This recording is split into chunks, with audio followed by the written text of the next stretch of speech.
Hay momentos en la vida en los que oramos y sentimos que el cielo guarda silencio. Palabras sinceras salen de nuestro corazón. Peticiones nacidas del dolor, del miedo o de la esperanza. Pero parece que no hay respuesta. No porque Dios no escuche, sino porque algo, muchas veces invisible, está interrumpiendo el fluir de esa comunión. Tal vez has pensado en silencio. ¿Por qué Dios responde a otros y a mí no? ¿Por qué oro con fe pero nada cambia? ¿Será que estoy haciendo algo mal y no me doy cuenta? Esta enseñanza nace precisamente de esa inquietud profunda que muchos creyentes cargan sin decirlo en voz alta. No se trata de acusación ni de culpa, sino de luz. Porque cuando la verdad ilumina, no aplasta, libera. Y cuando Dios revela, no es para alejarnos, sino para restaurarnos. Hoy vamos a caminar juntos por un tema delicado pero necesario. 12 errores que pueden estar bloqueando tus oraciones y que quizá no sabías que estaban ahí. No para señalarnos con el dedo, sino para abrir puertas espirituales que han permanecido cerradas por años. Si este mensaje toca tu corazón, te invito desde ahora a apoyar el contenido dando like, compartiéndolo con alguien que necesite esperanza y escribiendo en los comentarios la frase: Dios sigue escuchando mis oraciones. Esa confesión de fe puede ser el primer paso de un cambio profundo. Respira.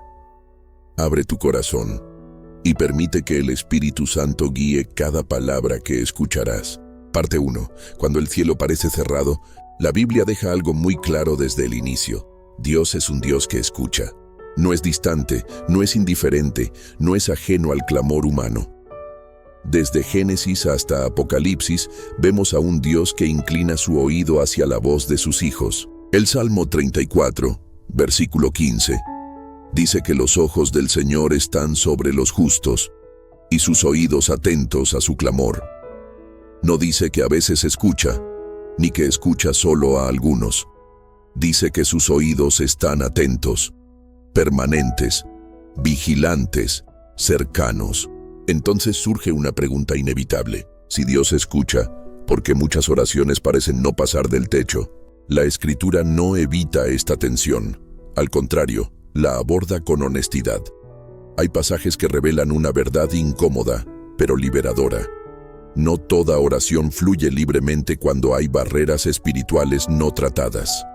El profeta Isaías lo expresa con claridad cuando dice que no es que la mano del Señor se haya acortado para salvar, ni su oído se haya agravado para oír, sino que las iniquidades han hecho separación entre Dios y su pueblo. No habla de abandono divino, sino de separación relacional. Imagina por un momento una manguera conectada a una fuente de agua pura. El agua está ahí, la presión existe, la fuente no se ha secado. Pero si alguien pisa la manguera, el flujo se interrumpe. El problema no está en la fuente, sino en el bloqueo. Así funcionan muchas oraciones. Dios sigue siendo la fuente. Su poder no ha disminuido. Su amor no ha cambiado. Pero hay pisadas espirituales que impiden que el fluir llegue con libertad. Este tema no se trata de perfección. La Biblia nunca enseña que Dios responde solo a personas sin errores. Si así fuera, nadie recibiría respuesta.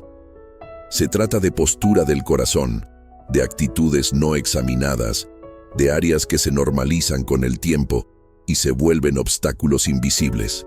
Uno de los grandes peligros del creyente no es el pecado evidente, sino el pecado tolerado. Aquello que ya no duele, que ya no incomoda, que se justifica con frases como «así soy yo» o «Dios entiende». Pero Dios no solo entiende, Dios transforma. Jesús enseñó mucho sobre la oración y lo hizo con una profundidad que va más allá de repetir palabras. En el Sermón del Monte, Él habló de orar en lo secreto, de perdonar antes de presentar la ofrenda, de no usar vanas repeticiones. Cada una de esas enseñanzas apunta a un mismo principio. La oración es un acto relacional, no mecánico. Cuando la relación se descuida, la oración se debilita. Uno de los errores más comunes es pensar que la oración es solo pedir. Pero bíblicamente, orar es alinearse, es ajustar el corazón, es permitir que Dios no solo escuche nuestra voz, sino que transforme nuestra voluntad. El apóstol Juan escribió que si pedimos conforme a su voluntad, Él nos oye. Eso implica que hay oraciones que no nacen desde la voluntad de Dios, sino desde el ego, el miedo o la impaciencia. Y esas oraciones, aunque sinceras, necesitan ser refinadas. Aquí es donde comienza el verdadero crecimiento espiritual. Cuando dejamos de preguntarnos solo ¿por qué Dios no responde? Y empezamos a preguntar ¿qué quiere Dios formar en mí a través de esta espera? Este primer acercamiento no busca enumerar errores todavía, sino preparar el terreno del corazón. Porque antes de corregir caminos, necesitamos entender que Dios no está en contra nuestra. Está a favor. Tan a favor que se toma el tiempo de revelarnos aquello que nos estorba. La gracia no solo perdona, también enseña. El amor de Dios no solo consuela, también corrige. Si hoy sientes que tus oraciones no avanzan, no lo tomes como rechazo. Tal vez es una invitación divina a profundizar, a madurar, a abrir áreas que han permanecido cerradas por temor o desconocimiento. Esta verdad puede cambiar tu vida espiritual si la abrazas con humildad. En la siguiente parte, comenzaremos a explorar las bases bíblicas más profundas que revelan por qué ciertos errores afectan directamente nuestra vida de oración y cómo la Escritura los expone no para condenarnos, sino para restaurarnos. Parte 2. Cuando la fe se debilita sin darnos cuenta, la vida espiritual no se rompe de un día para otro. Rara vez ocurre de forma abrupta. Generalmente se desgasta en silencio, a través de pequeñas concesiones, hábitos descuidados y verdades que dejamos de practicar con la misma convicción de antes.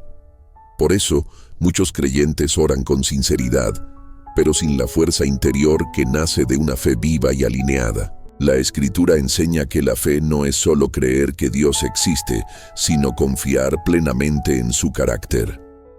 El libro de Hebreos afirma que es imposible agradar a Dios sin fe, porque es necesario creer que Él existe y que recompensa a los que le buscan.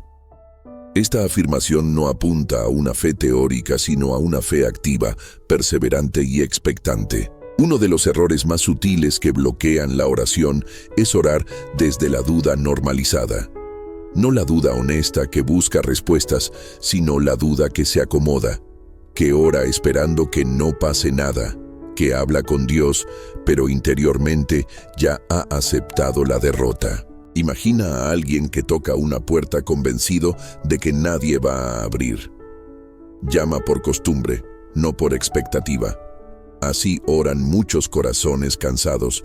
Siguen orando porque saben que deben hacerlo, pero ya no esperan respuesta.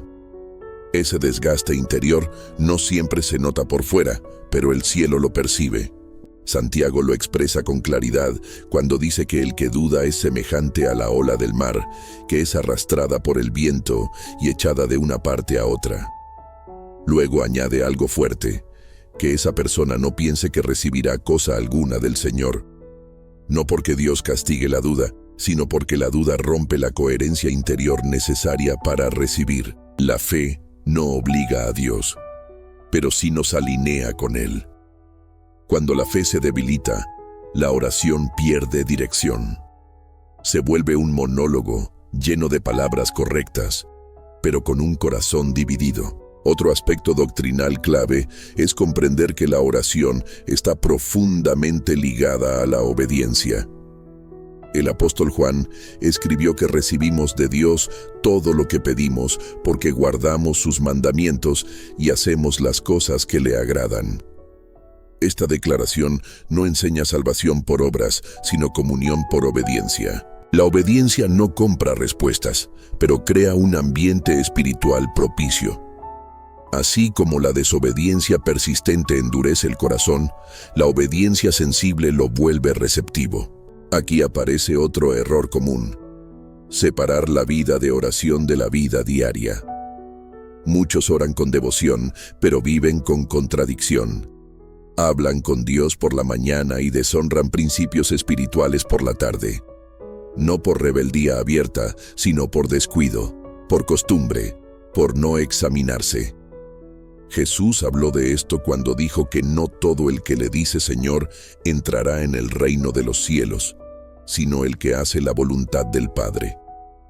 No estaba desacreditando la oración verbal, sino resaltando la coherencia del corazón.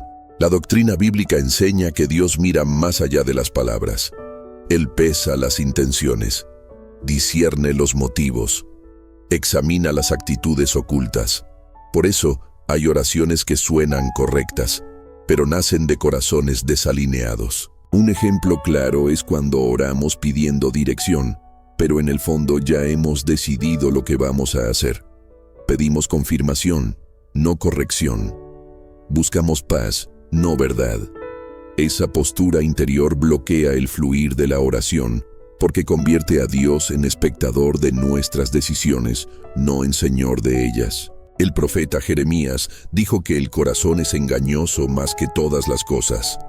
Por eso, una vida de oración sana requiere humildad constante, disposición a ser corregidos y apertura al cambio. Otro error doctrinal es orar desde una imagen distorsionada de Dios.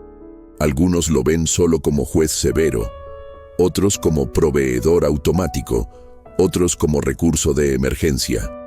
Pero la Biblia presenta a Dios como Padre, y cuando esa verdad se pierde, la oración se vuelve tensa, temerosa o interesada. Romanos enseña que no hemos recibido espíritu de esclavitud para estar otra vez en temor, sino espíritu de adopción, por el cual clamamos Padre. Cuando oramos sin esa conciencia filial, oramos desde la inseguridad, no desde la confianza. Muchos creyentes arrastran culpas no resueltas, no porque Dios no haya perdonado, sino porque ellos no han aceptado el perdón. Y oran como quien se siente indigno, esperando migajas espirituales, no como hijos que se acercan al trono de la gracia con confianza. Hebreos dice que nos acerquemos confiadamente al trono de la gracia para alcanzar misericordia y hallar gracia para el oportuno socorro. Esa invitación revela que hay una forma correcta de acercarse, y que esa forma está basada en la obra de Cristo, no en nuestro desempeño. Cuando ignoramos esta base doctrinal, caemos en otro error silencioso: orar desde la autoacusación constante. No es arrepentimiento genuino, es condenación interior. Y la condenación no viene de Dios. La teología bíblica es clara: ninguna condenación hay para los que están en Cristo Jesús. Pero muchos creyentes siguen orando como si aún estuvieran lejos, como si la cruz no hubiera sido suficiente. Esto bloquea la oración porque debilita la identidad espiritual. Y cuando no sabemos quiénes somos en Cristo, no sabemos cómo acercarnos a Dios. La oración fluye cuando hay identidad clara, fe viva y obediencia sensible. No perfección, sino sinceridad alineada con la verdad. Aquí no estamos hablando todavía de acciones visibles, sino de fundamentos invisibles. Porque lo que no se corrige en la raíz, se repite en el fruto. Antes de avanzar a aspectos prácticos, era necesario establecer esta base doctrinal. La fe, la obediencia, la identidad y la imagen correcta de Dios son pilares de una vida de oración saludable. Cuando alguno de estos se debilita, la oración se resiente, aunque sigamos orando con disciplina. Dios no busca palabras elocuentes, sino corazones alineados. No busca fórmulas, sino relación. No busca perfección externa, sino rendición interna. Si estas verdades están encontrando eco en tu interior, no las ignores. Permite que el Espíritu Santo las use como espejo, no como martillo. Parte 3. Cuando la vida diaria contradice lo que oramos, hay una tensión silenciosa que muchos creyentes viven sin darse cuenta. Oramos con sinceridad, pero caminamos con incoherencia. No porque seamos hipócritas, sino porque a veces no entendemos cuánto influye nuestra vida cotidiana en la eficacia espiritual de nuestras oraciones. La oración no es un momento aislado del día. No es una burbuja espiritual que se activa unos minutos y luego se apaga. Bíblicamente, la oración es una extensión de la relación con Dios, y esa relación se construye en lo cotidiano, en lo simple, en lo que nadie ve. Jesús dijo que donde esté nuestro tesoro, allí estará también nuestro corazón. Esta afirmación no solo aplica a las finanzas, sino a las prioridades. Muchos creyentes oran pidiendo paz, dirección, provisión o restauración, pero sus decisiones diarias revelan que su tesoro está en otro lugar. Uno de los errores más comunes es vivir sin examinar el corazón. La Biblia nos llama repetidamente a examinarnos. El salmista oraba pidiendo a Dios que escudriñara su corazón y viera si había en él camino de perversidad. No porque se sintiera condenado, sino porque entendía que el autoengaño espiritual es peligroso.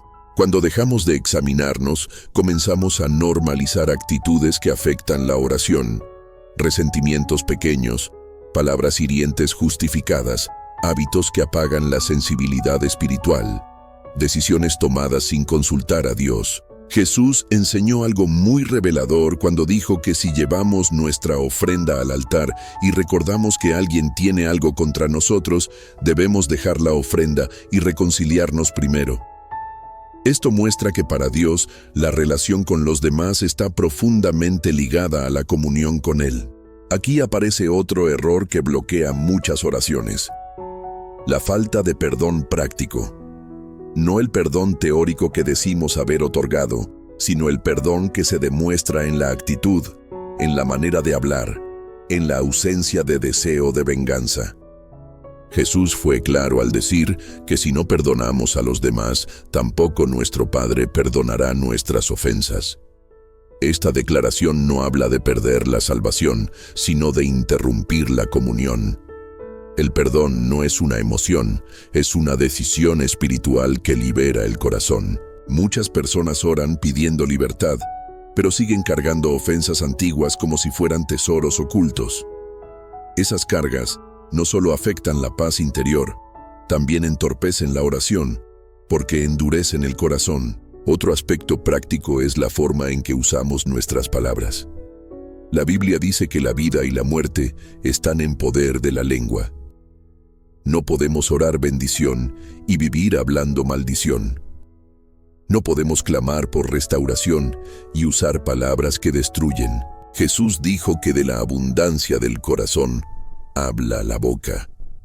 Por eso, cuando nuestras conversaciones están llenas de queja constante, crítica destructiva o negatividad, revelan un corazón agotado espiritualmente. La oración nace del corazón. Y si el corazón está saturado de ruido, resentimiento o queja, la oración pierde claridad. También hay un error muy extendido: orar sin obedecer lo que ya sabemos. Muchas personas piden dirección cuando Dios ya ha hablado claramente a través de su palabra. Piden confirmación cuando lo que necesitan es obediencia. La Biblia no fue dada solo para ser leída, sino para ser vivida. Santiago compara al creyente que oye la palabra, pero no la practica, con alguien que se mira al espejo y luego se olvida de su apariencia. Esa desconexión produce estancamiento espiritual. Cuando oramos pidiendo crecimiento, pero evitamos aplicar lo que ya entendimos, bloqueamos el avance. Dios no suele revelar más cuando no hemos respondido a lo anterior. Otro error cotidiano es descuidar la comunión con Dios fuera de la petición. Muchos solo se acercan a Dios para pedir, pero no para escuchar, adorar o simplemente estar. La relación se vuelve funcional, no relacional. Jesús buscaba momentos a solas con el Padre, no para pedir constantemente, sino para fortalecer la comunión. De esos tiempos nacía su autoridad espiritual. Cuando la oración se reduce a una lista de necesidades, pierde profundidad. La oración madura incluye silencio, adoración, gratitud y rendición. También es importante hablar del afán y la ansiedad. Jesús enseñó que el afán ahoga la palabra. Muchos oran con fe, pero viven preocupados todo el día. Esa contradicción interna genera tensión espiritual. La ansiedad no se vence solo con palabras, sino con entrega. Pedro escribió que echemos toda nuestra ansiedad sobre Dios porque Él cuida de nosotros. Echar implica soltar, no solo mencionar. Cuando oramos pidiendo provisión, pero vivimos dominados por el miedo, demostramos que confiamos más en nuestras preocupaciones que en la fidelidad de Dios. No porque seamos malos creyentes, sino porque aún estamos aprendiendo a descansar. Otro error silencioso es la falta de disciplina espiritual. No se trata de legalismo, sino de constancia. La oración no florece en la improvisación constante. Así como una relación humana necesita tiempo, la comunión con Dios también. Daniel oraba 3 veces al día, no por obligación, sino por convicción. Esa disciplina sostenía su vida espiritual incluso en medio de persecución. Cuando la oración se vuelve esporádica, reactiva o solo emocional, pierde estabilidad. Dios no busca cantidad, sino constancia sincera. Todos estos aspectos prácticos revelan algo profundo. La oración no se bloquea solo por grandes pecados visibles, sino por incoherencias pequeñas acumuladas. No por rebeldía abierta, sino por descuido prolongado. La buena noticia es que nada de esto es irreversible. La gracia de Dios no se agota. Cada ajuste, cada rendición, cada decisión de alinear la vida con la fe, abre nuevamente el fluir de la comunión. Dios no está esperando que arregles todo para escucharte. Te escucha, pero desea llevarte a un lugar más profundo, más libre, más coherente. Cuando la vida diaria comienza a reflejar lo que oramos, la oración deja de ser un esfuerzo y se convierte en un diálogo vivo. Parte 4. Lecciones que la Escritura revela sin ocultarlas. La Biblia no idealiza a sus personajes. No los presenta como figuras inalcanzables, sino como seres humanos reales, con virtudes y fallas, con momentos de fe profunda y temporadas de debilidad. Precisamente por eso, sus historias se convierten en espejos espirituales donde podemos ver reflejados nuestros propios errores y aprendizajes, especialmente en lo que respecta a la oración. Uno de los ejemplos más claros es el del rey Saúl. Al inicio de su llamado, Saúl mostraba humildad. Se veía pequeño a sus propios ojos, pero con el tiempo, algo comenzó a cambiar en su interior. Empezó a obedecer parcialmente, a justificar sus decisiones, a hacer lo que parecía correcto según su criterio, aunque no estuviera alineado con la instrucción de Dios. En el primer libro de Samuel se relata cómo Saúl desobedeció una orden clara del Señor, y luego intentó justificar su acción con argumentos espirituales. Dijo que había guardado lo mejor para ofrecer sacrificios, pero el profeta Samuel le respondió con una verdad que atraviesa toda la Escritura: obedecer es mejor que sacrificar. Aquí se revela un error profundo que bloquea la comunión con Dios: usar actos religiosos para cubrir desobediencia. Saúl oraba, ofrecía sacrificios, hablaba de Dios, pero su corazón ya no estaba rendido. Su oración perdió peso porque su obediencia se volvió selectiva. Otro ejemplo poderoso es el del pueblo de Israel en tiempos del profeta Isaías. Dios les habla con palabras fuertes, diciendo que no soporta sus asambleas, que está cansado de sus oraciones, que cierra sus oídos. No porque oraran poco, sino porque oraban sin justicia, sin arrepentimiento verdadero, sin cambio de vida. Isaías registra que Dios les dice que aunque levanten muchas oraciones, Él no escuchará, porque sus manos están llenas de sangre. Luego les llama a lavar su corazón, a dejar de hacer lo malo, a aprender a hacer el bien. Esto revela que la oración no puede separarse de una vida transformada. Aquí aparece otro error frecuente: orar sin arrepentimiento genuino. No se trata de pedir perdón de forma mecánica, sino de permitir que ese arrepentimiento produzca un cambio real. El arrepentimiento bíblico no es solo sentir tristeza, es cambiar de dirección. David, en contraste, nos ofrece otro ejemplo. Él también pecó gravemente. Falló como rey, como esposo y como líder. Pero cuando fue confrontado, no se justificó, no culpó a otros, no minimizó su pecado. Se quebrantó delante de Dios. El Salmo 51 revela el corazón de un hombre que entiende lo que realmente restaura la comunión. David dice que el sacrificio agradable a Dios es un espíritu quebrantado, un corazón contrito y humillado.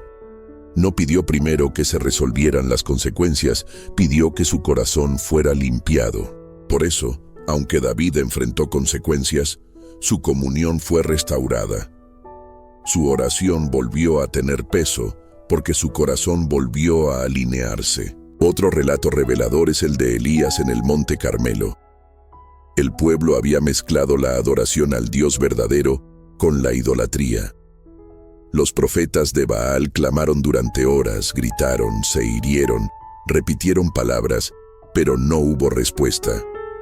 No porque no fueran sinceros, sino porque su objeto de adoración no era real. Cuando Elías ora, lo hace con sencillez. No alarga su oración. No busca impresionar. Solo honra al Dios verdadero y restaura el altar que estaba derribado. Entonces el fuego desciende. Este relato revela un principio profundo. La oración pierde poder cuando el altar interior está dividido. No se puede servir a dos señores. No se puede orar a Dios mientras el corazón está rendido a otros ídolos, aunque estos no tengan forma visible. Hoy los ídolos no siempre son estatuas. A veces son el control, el orgullo, el reconocimiento, el dinero, la aprobación de otros. Cuando algo ocupa el lugar que solo Dios debe ocupar, la oración se debilita. Otro ejemplo es el del profeta Jonás. Él oró desde el vientre del pez, pero antes de llegar ahí, había huido de la voluntad de Dios. Oró, sí, pero solo después de reconocer su desobediencia. Mientras huía, no hay registro de oración. El clamor nació cuando aceptó su condición. Esto revela otro error silencioso: evitar a Dios cuando sabemos que estamos desobedeciendo. Muchos creyentes se alejan de la oración no porque no crean, sino porque se sienten incómodos. Piensan que deben arreglarse primero para luego acercarse. Pero Dios no pide perfección previa, pide rendición honesta. El libro de Proverbios dice que el que encubre su pecado no prosperará, pero el que lo confiesa y se aparta alcanzará misericordia. La prosperidad aquí no es solo material, es espiritual, es avance, es comunión, es claridad. También encontramos el ejemplo de los fariseos, quienes oraban públicamente con palabras elocuentes. Pero Jesús dijo que ya habían recibido su recompensa. Oraban para ser vistos, no para ser transformados. Su error fue convertir la oración en un escenario. La oración pierde profundidad cuando se usa para alimentar el ego, cuando se busca aprobación humana más que comunión divina. Dios no rechaza la oración pública, pero discierne la motivación. En contraste, Jesús habla del publicano que oraba golpeándose el pecho, reconociendo su necesidad de misericordia. Jesús dijo que ese hombre salió justificado, no por sus palabras, sino por su postura interior. Todos estos ejemplos bíblicos nos enseñan una verdad constante. Dios responde a corazones rendidos, no a fórmulas repetidas. La oración fluye donde hay verdad, humildad y alineación. La Escritura no es dura para herir, sino clara para sanar. Nos muestra errores no para avergonzarnos, sino para que no los repitamos. Si estas historias despiertan algo en tu interior, no las ignores. Permite que la palabra haga su obra con suavidad y firmeza. Parte 5. Voces que podrían ser las nuestras. Hay verdades espirituales que se entienden mejor cuando toman forma de historia. no porque necesiten adornarse, sino porque el corazón humano aprende profundamente a través de la experiencia. Incluso cuando esa experiencia es narrada, a lo largo de los años, muchas personas han vivido luchas similares en su vida de oración, aunque sus nombres y contextos sean distintos.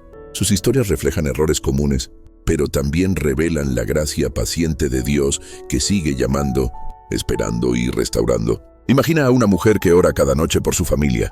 Sus palabras son sinceras. Ama a Dios, cree en su poder, pero vive con un resentimiento profundo hacia alguien que la hirió hace años. Nunca lo habla, nunca lo confronta, simplemente lo guarda. Ora pidiendo paz, pero se acuesta con pensamientos de enojo. Ora pidiendo sanidad, pero alimenta heridas abiertas. Con el tiempo, comienza a sentir que sus oraciones ya no tienen el mismo efecto. No porque Dios se haya alejado, sino porque su corazón se fue cerrando lentamente. El resentimiento no resuelto se convirtió en un muro invisible. Cuando finalmente decide perdonar, no porque la otra persona lo merezca, sino porque entiende que su alma necesita libertad. Algo cambia, no afuera de inmediato, sino adentro, y desde ese lugar su oración vuelve a fluir con descanso. Imagina ahora a un hombre que ora constantemente por dirección. Quiere saber qué decisión tomar, qué camino seguir. Ayuna, ora, busca consejo, pero en el fondo ya tomó su decisión. Solo quiere confirmación. Cuando las circunstancias no se acomodan como espera, se frustra y piensa que Dios no responde. Con el tiempo, se da cuenta de que no estaba buscando dirección, sino aprobación.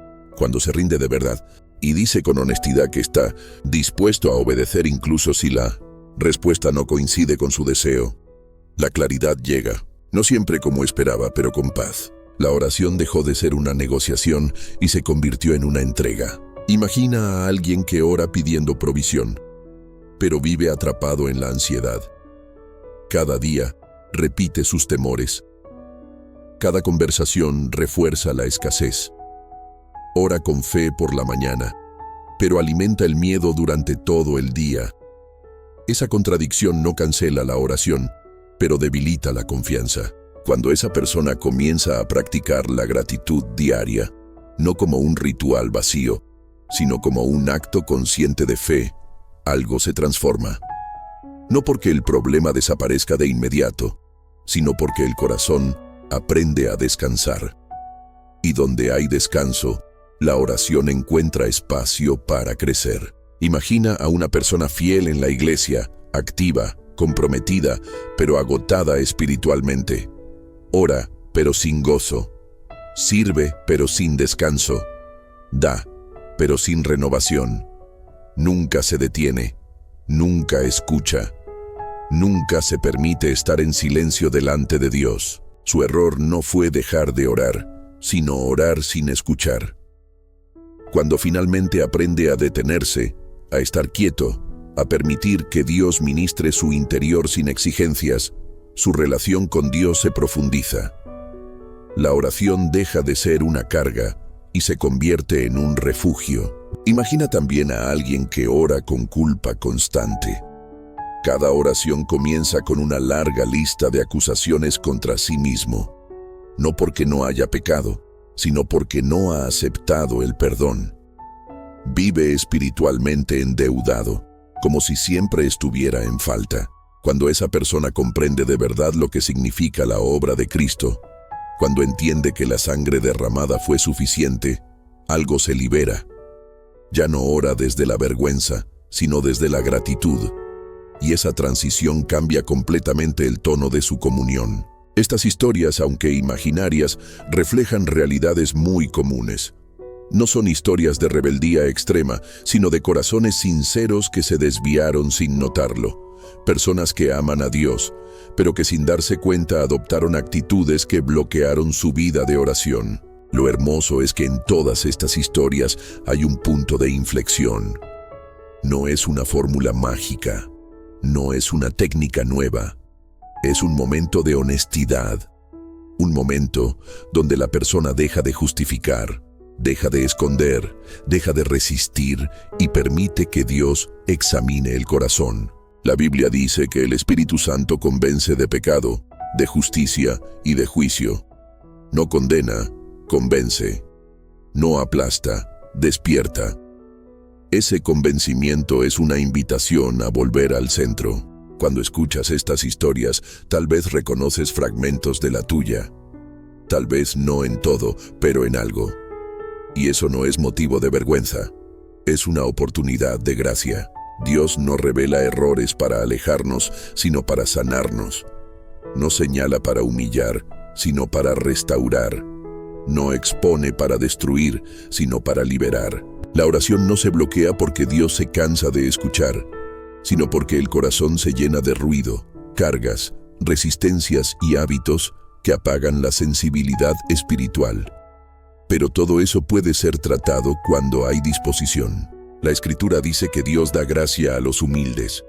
La humildad no es pensar mal de uno mismo, es pensar correctamente delante de Dios. Es reconocer necesidad sin huir. Es aceptar corrección sin endurecerse. Estas historias nos recuerdan que no estamos solos en nuestras luchas, que otros han pasado por caminos similares, y que la restauración siempre comienza cuando dejamos de huir de la verdad y empezamos a caminar hacia ella. No importa cuánto tiempo hayas orado sin respuesta. No importa cuántas veces te hayas sentido ignorado. Dios no ha cerrado sus oídos. Él sigue atento, sigue presente, sigue esperando ese punto de rendición donde el corazón se alinea y la comunión se restaura. La oración vuelve a fluir cuando el alma se libera de cargas innecesarias, cuando el corazón se limpia de dobles intenciones, cuando la fe se renueva no solo con palabras, sino con decisiones. Parte 6. Aprender a vivir con un corazón abierto cada día. La vida espiritual no se sostiene solo con momentos intensos, sino con decisiones constantes. Muchas personas buscan experiencias profundas en la oración, pero descuidan los hábitos sencillos que mantienen el corazón sensible. La comunión con Dios no se fortalece únicamente en los días buenos, sino en la fidelidad silenciosa de lo cotidiano. Uno de los errores más frecuentes es pensar que la vida espiritual se corrige solo con emociones fuertes. Llorar en la presencia de Dios puede ser sanador, pero si no va acompañado de cambios prácticos, el alivio es temporal. Dios no busca solo conmovernos, busca transformarnos. La Escritura nos llama a caminar en el Espíritu, no solo a visitarlo de vez en cuando. Caminar implica constancia, dirección y dependencia. No se trata de perfección, sino de sensibilidad. Un corazón sensible reconoce cuando algo se desajusta y responde con humildad.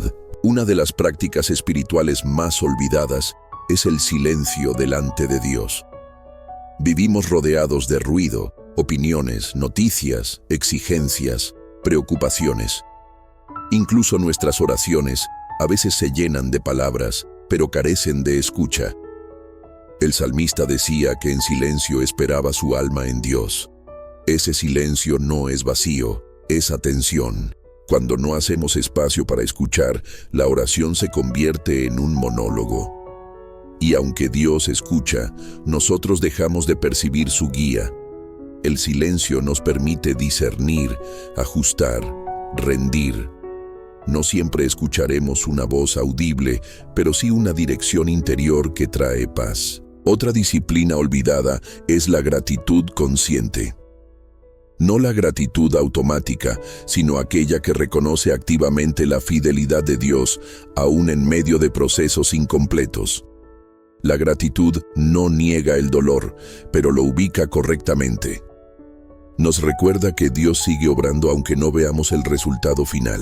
Otro aspecto esencial es el cuidado del corazón. Proverbios enseña que sobre toda cosa guardada, guardemos el corazón, porque de él mana la vida. El corazón es la fuente de nuestras palabras, decisiones y oraciones. Si lo descuidamos, todo lo demás se contamina. Cuidar el corazón implica vigilar lo que permitimos entrar. Conversaciones, pensamientos, contenidos, actitudes. No todo lo que es común es saludable. No todo lo que entretiene edifica. La saturación espiritual debilita la sensibilidad. La oración se vuelve pesada cuando el corazón está cansado. Y muchas veces ese cansancio no viene de Dios, sino de una vida sin descanso interior. Jesús invitó a los cansados y cargados a venir a Él para hallar descanso para el alma. Ese descanso no es pasividad, es confianza. Otro consejo esencial es practicar la confesión regular delante de Dios. No como un ritual de culpa, sino como una limpieza espiritual. La confesión bíblica no humilla, libera, nos devuelve claridad, nos aligera el alma. Primera de Juan dice que si confesamos nuestros pecados, Dios es fiel y justo para perdonarnos y limpiarnos de toda maldad. Esa limpieza no es solo moral, es relacional. Restaura la comunión. Muchos creyentes esperan caer en algo grave para confesar, cuando en realidad las pequeñas actitudes acumuladas son las que más pesan. La confesión frecuente mantiene el corazón tierno. También es vital alinear nuestras expectativas. A veces oramos esperando que Dios haga exactamente lo que imaginamos, en el tiempo que deseamos y de la forma que consideramos correcta.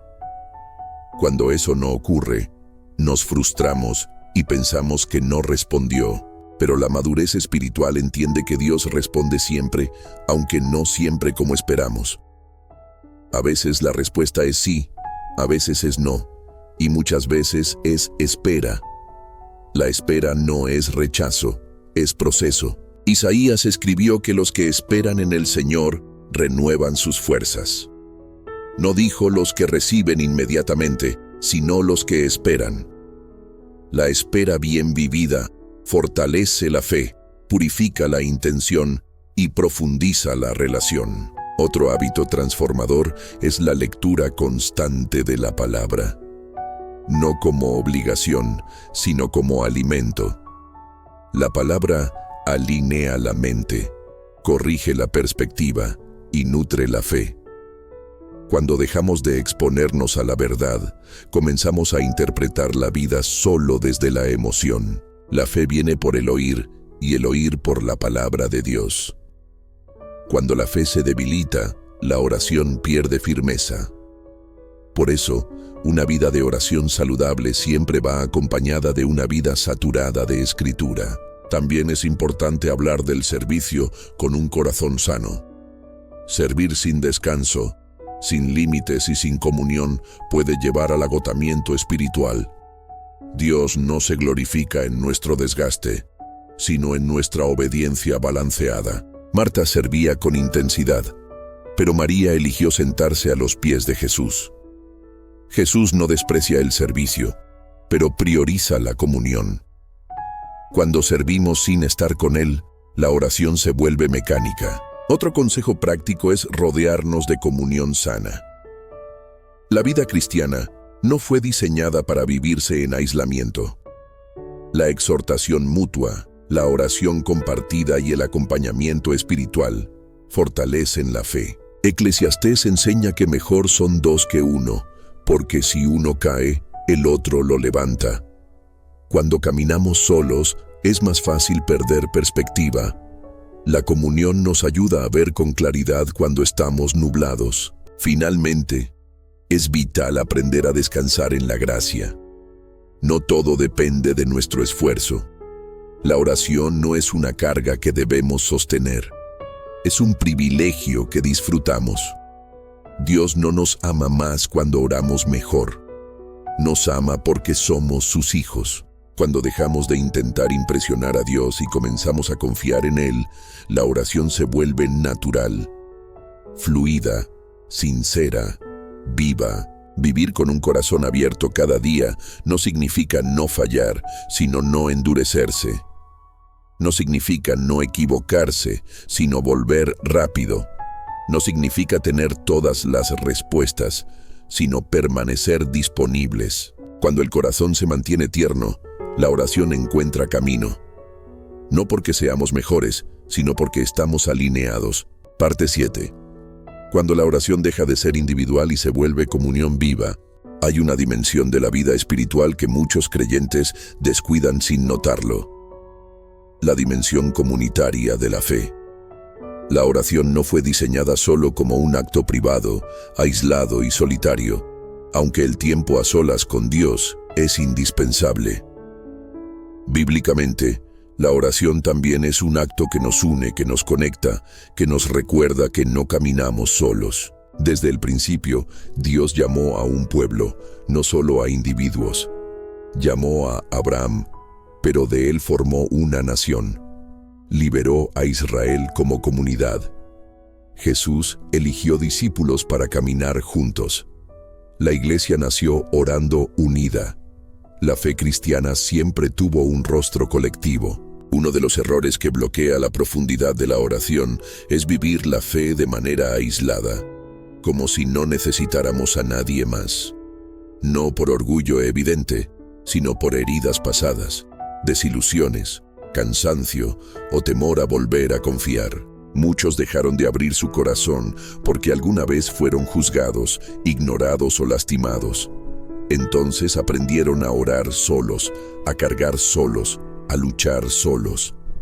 Pero el aislamiento espiritual debilita el alma, aunque la intención sea protegerse. El libro de los Hechos describe a la iglesia primitiva perseverando unánimes en la oración. No dice que oraban perfectamente, sino juntos.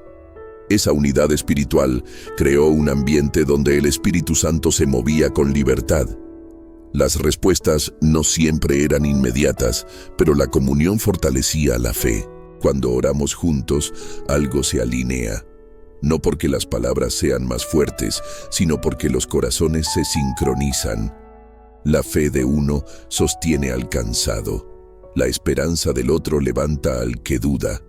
La oración compartida recuerda que Dios obra también a través de su pueblo. Jesús prometió que donde 2 o 3 se reúnen en su nombre, Él está en medio. Esa promesa no anula la oración individual, pero revela una dimensión especial de su presencia cuando hay unidad. Otro error frecuente es orar contra otros en lugar de orar con otros. No siempre de forma explícita, pero sí en el corazón. Juzgamos, comparamos, señalamos. Pedimos a Dios que cambie a alguien, pero no permitimos que nos cambie a nosotros. La unidad no significa estar de acuerdo en todo, sino caminar con un mismo espíritu. Pablo exhortó a la iglesia a soportarse unos a otros en amor, a perdonarse, a guardarse en humildad. Esas actitudes protegen la comunión y con ella la fuerza de la oración. Cuando la iglesia se divide, la oración se debilita. No porque Dios se vaya, sino porque el corazón colectivo se fragmenta. La oración fluye donde hay amor, paciencia y misericordia. También existe el error de servir sin comunión. Muchas personas participan activamente en actividades espirituales, pero no construyen relaciones profundas. Están presentes, pero no conectados. Sirven, pero no comparten el corazón. La iglesia no es un lugar, es un cuerpo. Y un cuerpo solo funciona cuando sus miembros están conectados. La oración comunitaria no se trata solo de reunirse, sino de caminar juntos en verdad.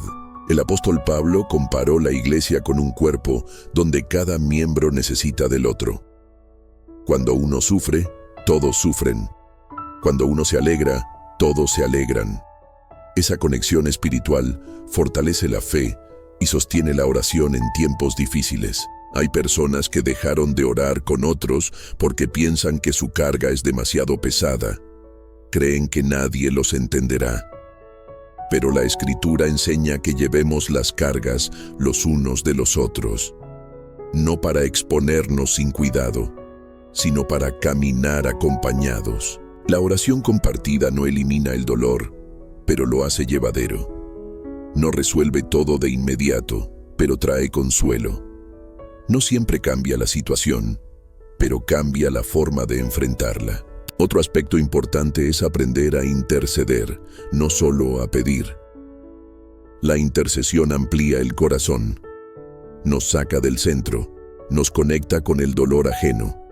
Y cuando intercedemos, algo se transforma en nosotros. Job oró por sus amigos después de haber sido juzgado por ellos. Y fue entonces cuando Dios restauró su situación, no porque sus amigos lo merecieran, sino porque el corazón de Job fue sanado. La intercesión rompe el egoísmo espiritual. Nos recuerda que la fe no gira solo alrededor de nuestras necesidades. Cuando oramos por otros, el corazón se expande y la comunión se profundiza. También es importante hablar del poder del acuerdo espiritual. Jesús enseñó que si dos se ponen de acuerdo en la tierra acerca de cualquier cosa que pidan, les será hecho. Ese acuerdo no es solo verbal, es espiritual. Implica alineación de propósito y corazón. Muchos oran juntos, pero no están de acuerdo en espíritu. Uno ora con fe, otro con duda. Uno con entrega, otro con resistencia. El acuerdo verdadero nace cuando ambos se rinden a la voluntad de Dios, no cuando intentan imponerla. El error no es orar diferente, sino no escuchar al otro. La oración comunitaria requiere humildad para escuchar, discernir y ceder. No se trata de quién ora mejor, sino de caminar juntos hacia Dios. Otro bloqueo común es la falta de honra entre hermanos. Cuando no valoramos el proceso del otro, cuando minimizamos su dolor o espiritualizamos su lucha, cerramos puertas de comunión. La honra crea un ambiente seguro donde la oración puede florecer. La Biblia enseña que debemos considerarnos unos a otros como superiores a nosotros mismos. No por inferioridad, sino por amor. Esa actitud protege la unidad. La iglesia no es perfecta, pero es el instrumento que Dios eligió para manifestar su gracia. Cuando rechazamos la comunión, no rechazamos solo personas, rechazamos una provisión divina para nuestra vida espiritual. La oración se fortalece cuando dejamos de vernos como individuos aislados y comenzamos a reconocernos como parte de una familia espiritual. Una familia imperfecta, pero redimida, en proceso, pero sostenida por la gracia. Cuando caminamos juntos, oramos mejor, no porque seamos más fuertes, sino porque no estamos solos. La fe compartida sostiene cuando la fe personal flaquea. La oración deja de ser una lucha solitaria y se convierte en un caminar acompañado. Y en ese caminar, Dios se manifiesta con fidelidad. Parte 8. Cuando Dios responde de formas que no esperábamos. Una de las razones más profundas por las que muchas personas sienten que sus oraciones están bloqueadas no es porque Dios no haya respondido, sino porque la respuesta no coincidió con sus expectativas. Esperaban una puerta abierta y recibieron una espera. Esperaban un cambio externo y recibieron un proceso interno. Esperaban alivio inmediato y recibieron fortaleza para resistir. Esto no siempre se enseña con claridad y por eso muchos se desaniman. Confunden silencio con abandono y demora con rechazo. Pero la Escritura revela una verdad distinta. Dios siempre responde, aunque no siempre lo hace de la manera que imaginamos. El profeta Habacuc clamó a Dios con preguntas duras. Le preguntó hasta cuándo permitiría la injusticia, por qué parecía guardar silencio. Y Dios respondió, pero no como Habacuc esperaba. Le habló de un plan mayor, de un tiempo señalado, de una visión que aún no se cumplía. Luego le dijo algo clave, aunque tarde, espéralo. La espera no es ausencia de respuesta, es parte de ella. Uno de los errores que bloquean la paz en la oración es interpretar la respuesta de Dios solo a través de lo inmediato. Vivimos en una cultura de rapidez, de resultados instantáneos, y sin darnos cuenta, trasladamos esa lógica a la vida espiritual. Pero Dios trabaja con profundidad, no con prisa. Abraham oró por un hijo durante años. Dios respondió. pero en el tiempo que formó su carácter, no solo su deseo. Si la promesa hubiera llegado antes, Abraham no habría aprendido a confiar plenamente. La espera no fue castigo, fue formación. Moisés clamó por libertad para el pueblo, pero antes de ver el mar abrirse, tuvo que enfrentar oposición, rechazo y cansancio. La respuesta llegó, pero a través de un camino que fortaleció su fe y la del pueblo. Otro error común es pensar que una respuesta negativa significa que Dios no ama o no escucha. Pablo oró 3 veces para que le fuera quitado un aguijón. Dios no se lo quitó. En lugar de eso, le dio una revelación más profunda. Bástate mi gracia. Esa respuesta no eliminó la dificultad, pero le dio una fuerza mayor. Dios no siempre quita la carga, a veces ensancha los hombros. Cuando no entendemos esto, la oración se llena de frustración.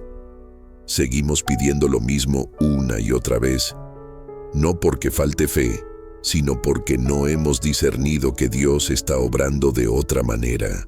Jesús mismo enfrentó esto en Getsemaní. Oró pidiendo que, si era posible, pasara de él aquella copa. Pero añadió una frase que revela madurez espiritual. No se haga mi voluntad, sino la tuya. La respuesta del Padre no fue quitar la cruz, sino fortalecer al Hijo para atravesarla. Esto revela una verdad profunda. La oración madura no busca controlar a Dios, busca alinearse con Él. Otro error silencioso es medir la fidelidad de Dios por las circunstancias. Cuando todo va bien, creemos que Dios responde. Cuando algo se complica, creemos que se ha alejado. Pero la Escritura enseña que Dios es fiel incluso cuando no lo percibimos. El pueblo de Israel caminó por el desierto, pero Dios estaba con ellos. No tenían comodidad, pero tenían provisión. No tenían rumbo claro, pero tenían dirección diaria. La nube y la columna de fuego no siempre eliminaban el cansancio, pero confirmaban su presencia. Muchas oraciones son respondidas con presencia, no con cambios inmediatos. Dios se queda, acompaña, sostiene, y esa presencia transforma más que cualquier solución rápida. Otro aspecto importante es aprender a discernir el tiempo de Dios. Eclesiastés dice que todo tiene su tiempo y su hora. Orar fuera del tiempo de Dios genera frustración. No porque la petición sea incorrecta, sino porque aún no es el momento. David fue ungido como rey mucho antes de sentarse en el trono. Entre la promesa y el cumplimiento hubo persecución, huida, aprendizaje. Si David hubiera llegado antes al trono, su corazón no habría estado preparado. El tiempo de espera no es tiempo perdido, es tiempo de preparación. También existe el error de limitar la respuesta de Dios a una sola forma. Oramos esperando una solución específica, y cuando Dios obra de manera distinta, no lo reconocemos. Pedimos provisión, y Dios envía una persona. Pedimos fuerza, y Dios permite una prueba que la desarrolla. La fe madura aprende a reconocer la mano de Dios, incluso cuando no coincide con el plan original. Jesús sanó a muchos de maneras distintas.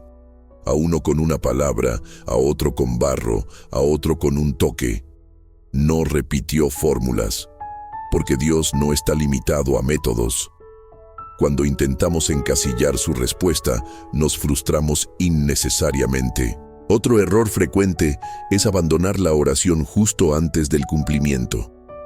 El cansancio, la repetición, la aparente falta de avance desgastan la fe. Pero la Escritura exhorta a no desmayar, a perseverar.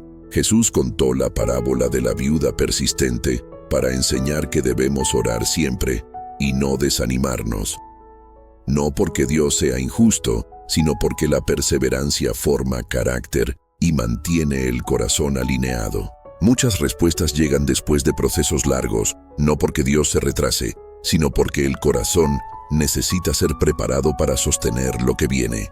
También es importante hablar del peligro de comparar nuestras respuestas con las de otros. Cada proceso es único. Cada historia es distinta. Cuando comparamos, perdemos gratitud y sembramos frustración. Pedro preguntó a Jesús qué sería de Juan. Jesús le respondió que no era asunto suyo. Le dijo que lo siguiera. Esa respuesta nos recuerda que la relación con Dios es personal. Lo que Dios hace con otros no define lo que hará con nosotros. Comparar bloquea la oración porque nos roba el enfoque. Nos distrae del trato personal que Dios está teniendo con nuestro corazón. La oración no es una competencia, es una relación. Cuando entendemos que Dios responde de formas diversas, en tiempos distintos y con propósitos profundos, algo se libera en el interior. Dejamos de exigir y comenzamos a confiar. Dejamos de controlar y aprendemos a descansar. La oración deja de ser una lista de reclamos y se convierte en un diálogo de confianza. Un espacio donde incluso el silencio tiene significado. Dios no juega con nuestras expectativas. Él trabaja con nuestra eternidad en mente. A veces responde cambiándonos primero, porque sabe que eso es lo que más necesitamos. Cuando aprendemos a discernir sus respuestas más allá de lo evidente, la fe madura y la comunión se profundiza. Parte 9. Cuando la esperanza se vuelve firme y la oración recupera su lugar, llegar hasta aquí no significa que todas las preguntas hayan sido respondidas, ni que todas las luchas hayan terminado. Significa algo más profundo. Ahora hay luz donde antes había confusión. Ahora hay entendimiento donde antes solo había frustración. Y cuando la verdad ilumina el corazón, la esperanza deja de ser un deseo frágil y se convierte en una convicción firme. Muchos creyentes pasan años pensando que el problema de su oración es la falta de palabras, la falta de fe o la falta de disciplina. Pero a lo largo de este camino hemos visto algo distinto. La oración se bloquea más por el estado del corazón que por la forma del clamor. Dios nunca ha estado lejos, nunca ha cerrado sus oídos, nunca ha dejado de ser fiel. Lo que muchas veces ocurre es que el corazón se va endureciendo sin notarlo. La comunión se va debilitando por acumulación y la oración se vuelve pesada porque ya no fluye desde la verdad interior. La buena noticia es que todo lo que bloquea la oración puede ser tratado por la gracia. Nada de lo que se ha mencionado es definitivo ni irreversible. Dios no revela para condenar, revela para sanar. No muestra errores para avergonzar, sino para restaurar. La Escritura dice que si volvemos a Él, Él se volverá a nosotros. No porque se haya ido, sino porque nuestro corazón había dado pasos atrás. El arrepentimiento bíblico no es un evento dramático, es un regreso consciente. Es volver al centro. Es realinear el corazón. Uno de los mayores engaños espirituales es pensar que ya es tarde. Que después de tantos errores, de tanta sequedad, de tanto silencio, ya no hay camino de regreso. Pero la Biblia está llena de historias que desmienten esa mentira. El hijo pródigo volvió cuando ya no tenía fuerzas, cuando había tocado fondo, cuando no tenía argumentos. Y el padre no lo recibió con reproche, sino con abrazo. No lo interrogó, lo restauró. No lo humilló, lo afirmó como hijo. Esa imagen revela el corazón de Dios hacia quienes vuelven cansados, confundidos o heridos. Dios no espera oraciones perfectas, espera corazones sinceros. La oración recupera su lugar cuando dejamos de verla como una obligación y la entendemos como una relación viva. Cuando dejamos de usarla solo para pedir y aprendemos a habitar en ella. Cuando dejamos de huir de la verdad y permitimos que Dios examine con amor lo que necesita ser ajustado. Muchos errores que bloquean la oración no nacen de rebeldía, sino de ignorancia, cansancio o heridas no sanadas. Dios no desprecia eso. Él se acerca con paciencia. El Salmo 145 dice que el Señor está cerca de todos los que le invocan, de todos los que le invocan de veras. Invocar de veras no significa hacerlo perfecto, Significa hacerlo con verdad, sin máscaras, sin excusas, sin resistencia. La oración vuelve a fluir cuando el corazón se rinde sin reservas, cuando dejamos de negociar con Dios y empezamos a confiar, cuando aceptamos que su voluntad es mejor, incluso cuando no la entendemos del todo. La esperanza cristiana no está basada en circunstancias favorables, sino en un Dios fiel. Por eso, incluso cuando la respuesta tarda, incluso cuando el proceso duele, incluso cuando el camino no es claro, la esperanza permanece.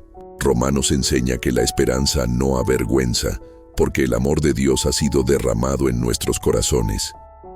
Esa esperanza no se apoya en resultados inmediatos, sino en la certeza de que Dios sigue obrando. La oración no siempre cambia la situación de inmediato, pero siempre cambia al que ora cuando el corazón está dispuesto. Y cuando el corazón cambia, la perspectiva cambia. Y cuando la perspectiva cambia, la fe se fortalece. Tal vez después de escuchar todo esto, reconoces errores que no habías visto. Tal vez identificas actitudes que se fueron acumulando. Tal vez entiendes por qué la oración se volvió pesada, rutinaria o frustrante. Eso no es motivo de culpa, es una invitación a volver. Volver a la sencillez, volver a la honestidad, volver a la comunión. Dios no te pide que arregles todo antes de acercarte. Te pide que te acerques para que Él haga la obra. No te pide que seas fuerte, te pide que seas sincero. No te pide que tengas todas las respuestas, te pide que confíes. La oración no es una técnica que se domina, es una relación que se cultiva. Y como toda relación viva, necesita cuidado, tiempo, verdad y humildad. Si algo debe quedar grabado en el corazón, es esto: Dios sigue escuchando. Incluso cuando tú no lo sientes, incluso cuando te equivocas, incluso cuando te cansas. Él sigue siendo Padre, sigue siendo fiel, sigue siendo cercano. Hoy puede ser un punto de inflexión. No porque todo cambie de inmediato, sino porque el corazón decide volver a alinearse. Y cuando eso ocurre, el cielo no está cerrado. El camino vuelve a abrirse. Permite que esta verdad se asiente en lo profundo. No con prisa, no con presión, con fe tranquila. La oración no se bloquea para siempre. Se restaura cuando el corazón vuelve a casa.